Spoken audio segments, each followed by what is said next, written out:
Hello, I'm Bernard Hickey from interest.co.nz and welcome to 90 at 9. This is your morning briefing where you get everything you need to know in 90 seconds at 9 o'clock, starting now. With news, the US Federal Reserve has announced essentially an unlimited plan for printing of money to buy mortgage bonds.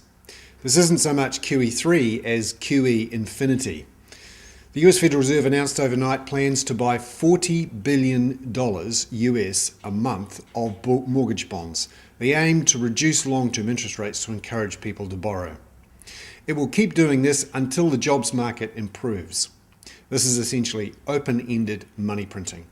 The Fed has also extended its promise to keep interest rates, short-term interest rates, at or near 0% until mid-2015, from its current promise of late 2014.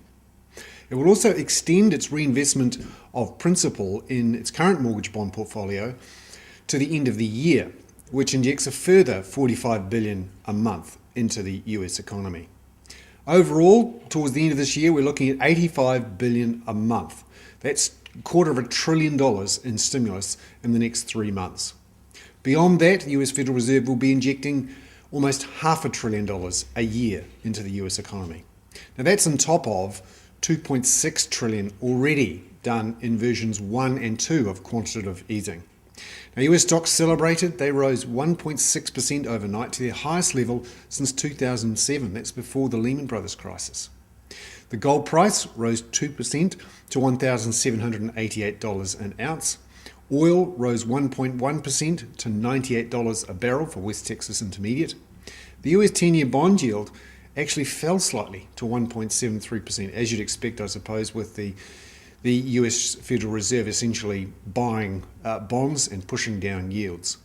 Now, all this money printing overseas devalues the US dollar, and that meant the New Zealand dollar strengthened, rose to over 83 US cents overnight, and it's still there this morning.